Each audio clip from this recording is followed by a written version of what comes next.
Hi, I'm Billy. I'm 28. I work in international politics and social media. And I'm in my, I'm entering my Saturn return, I think, where I think I know who I am. And I also don't question it. I don't know anything about where my life is and where I'm going. Yay. And we're squatting in public. Here we are. Absolutely destroying our bodies right now. Hi, my name is Jake. I'm 24, about to turn 25 very soon. And I work at a fintech company doing mostly data science and a lot of mathy things. I solve a lot of puzzles for a living. What was the last thing? Like where we are? Yeah. Where we are? Yeah. I'm really happy. And that's about all that really. Congratulations! And things are just going very well. I'm hitting a nice stride in my life. Awesome. And how did you get to that point of your life, Jake? Because I think inquiring minds would love to know. Oh, all right. I spent a lot of time alone to some degree, or at least dedicated a lot of time to thinking alone, whether or not literally being alone, but giving myself time and space for majority or portion of the day for many months, kind of over the course of a year or two. And also just trying to find value outside of what you do every day, because what you do every day for work isn't gonna, it's not gonna, if it makes you super, super happy, that's great. But you shouldn't just find meaning just from that. So try to find other things that weren't just work that I love. What do you guys like to do to ground yourselves when you get home from a stressful day at work? What is the first thing that you think of doing? Medical marijuana is the true answer.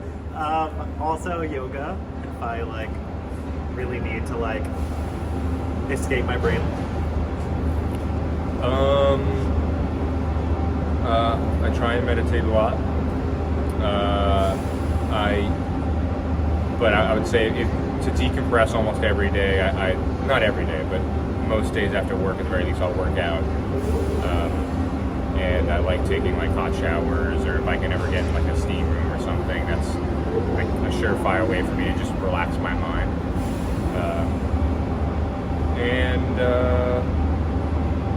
Unplugging almost completely from technology until I have to see it the next morning.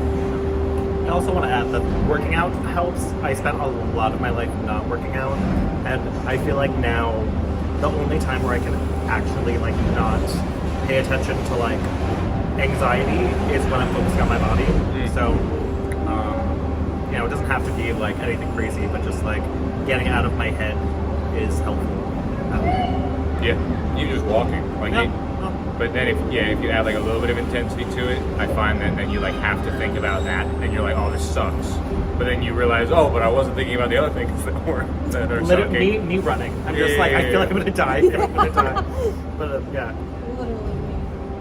So, I know at least for you, Jake, that you travel and that you had just posted recently about your trip to Vietnam. Oh. So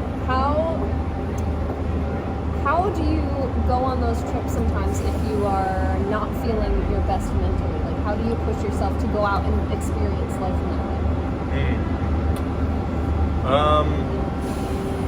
Well, I think that's a good question. Whether it's a trip, so yeah, that trip was pretty intense. Where if I wasn't feeling up to it, even on the day, I was very lucky that I was with people that would push me and kind of get me to the point where I would want it, or where I needed to be for that day. Because ultimately, when you're in a country where there's very little cell service, bumpy roads, or on a motorbike, you kind of need to be at least up to a certain level to get from point A to point B. But even just as simple as going out of the apartment to do something when you're not feeling it, I try and eliminate the expectation that you're maybe going to have this enthralling experience or something magical is going to happen. Instead, just trying to think like a small win mentality of you got out the door, you made it, a few steps, make it another step, and you kind of just like slowly build up to the point where it's just you're having a good time, even if you didn't do any of the expectations of going out, seeing people, doing whatever. And that definitely helped in Vietnam, where it's like you're dreading doing the next thing because it's kind of scary, but then you're like, well, hey, I got a few feet forward in front of me, and then it made it a little easier. I'm an observer. I'm a person that likes to look and see what's going on. I think that's why I'm a city person. And so traveling, like, I don't ever really feel like I'm not. I don't ever feel like I need to push myself because I just going outside and getting a cup of coffee in a place that's new is rejuvenating. I went through a breakup once and went to Oslo by myself for the weekend because it was like a discount airline and I needed just like to shake things up. And it was one of the best times of my life. It was just like, I feel like I actually have less social anxiety when I'm traveling abroad because I'm not going to see those people again. So yeah, that's it. How did you handle the anxiety of like traveling to a different country completely by yourself? I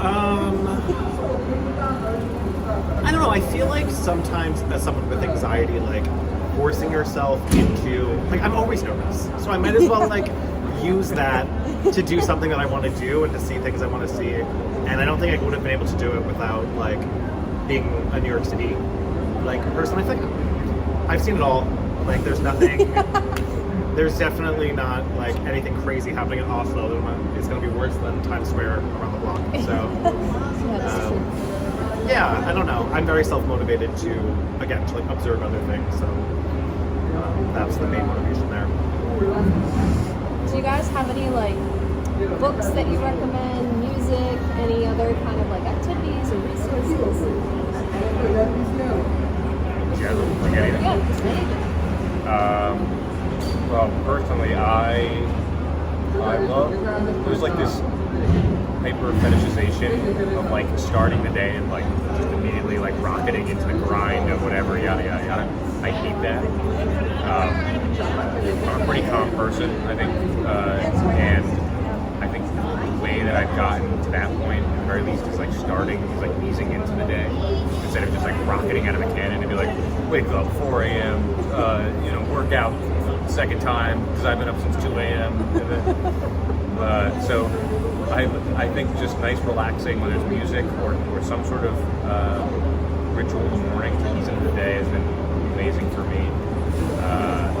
And then, I mean, books wise, I like reading about other people, what have happened in the past, and then kind of throwing in a mixture of like fun fiction time travel books. Like there's a book, Midnight Library, I love. When the coffee gets cold, I'm reading right now. Blake Crouch is really good. People like sci-fi. Yeah, it's fantastic. But then I also love reading like Walter Isaacson, all the biographies he writes. I think he's a really great writer. But and then I like consuming a lot of just like health podcasts, but we don't need to get into that. What was the question again? Different books, music, resources that you recommend, Or just in general. I mean, I think for resources, I know this is like kind of out of the way, but therapy, we haven't gotten there yet. And whether you've been through anything or been through absolutely nothing, like your brain is sometimes wired to attack itself, and it's good to be able to look in the mirror and try to, even if you can't change the way your pathways are kind of firing, you can at least try to separate your feelings from it and just be like, oh, my brain's acting up, and like that is very helpful. I can't recommend that enough. And I love bad pop music. I mean, surprise. But it's like escapism. You know what I mean? At the gym or like during work, sometimes politics can get like really head heavy, and I could be like looking at dead bodies from like the Ukraine war or something. And if you will know what's playing in my head, it's Britney Spears. So I don't know how I connected Ukraine to Britney Spears, but I'd like to stop now. Thank you. If I could also just add on the topic of therapy, I also think it's fantastic. I am someone I'm very lucky to have very few things in my life that you would like colloquially need therapy for. Like I've been very fortunate, like great family. I've not needed some of the services that other people might need for other reasons. So for a while I didn't think like why would I ever need to go to therapy? But in general, went to an all-guys school, Catholic school growing up. Like there are things that not even you need to dissect there, but just ways to be able to talk about your feelings. Catholic repression. I hate to see it. They don't teach you that really in general, but also being a guy, you are almost wired to not have to think about that. So yeah, I can't recommend it also enough because it just helps you at the very least be able to speak about it, which is like some part of the battle, right? Also, since we're about to go to choir rehearsal, I do have to say that singing can be therapeutic as well. That might just be like the gay show tune boy in me, but it's been since like being in this choir that I realized if I'm like having a really bad mood and I don't want to like clean and I need to clean, I just put on something and like make my roommates miserable and scream at the top of my lungs, trying to sing Mariah in her octave, and it's very good for the brain. It also like gets me out of my head and can be very therapeutic without me realizing it. Yeah. I love it. Since we do have to go to choir rehearsal, I guess to just wrap things up, if you could leave one piece of advice for somebody, what would you tell everyone? Like I'm not old enough for this question. You're wise up beyond your years. Do you have something? 'Cause I'm gonna. So my advice is to be nice to people. Now that's really silly and like basic, but I think any good that's come to me in my life has been by trying to be warm to people, and you definitely can get that back. And even when I'm like at my like most miserable or I don't know, any range of emotion, getting warmth from other people makes me feel better, and I feel like being able to connect with people, especially like in the city, it's very hard. So I don't know, finding people that no matter what, you can put out energy that you also get back, if that makes sense. Yeah. Okay, I'll build off of that, of like putting good energy into the world. I think do and find and meet and seek out people and things and places that make you happy. Kind of at the core of that, just do things that make you happy, because I think there's a whole slew of benefits that are going to come from that. Hopefully you'll be a nicer person, you'll probably be less stressed, you'll probably meet people that you agree with, that you'll connect with. At the end of the day, I just think you'll have an overall better life, and even if it's not the life that you thought you were going to have, I think you'll be having a happier life. And yeah, all the times in my life, kind of what you were saying, but good things are happening. It's when I've been doing things that made me happy. I don't really believe in a lot of coincidences in life. I think things kind of roll and dominoes kind of start to fall down together when you are kind of accepting and do things that make you happy. The older you get, the more you realize that if you try to do something for someone else instead of yourself, you're going to make yourself upset.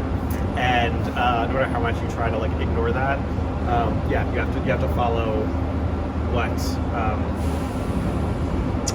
your like true north sounds like so stupid, but don't fight who you are and like try to actually please yourself. Put your mask on before you put your mask on your child. Airplanes. I love it. Perfect. Well, thank you both so much for letting me chat with you. Thank you. Slay. Thank you. Maybe we'll be famous one day. Bye.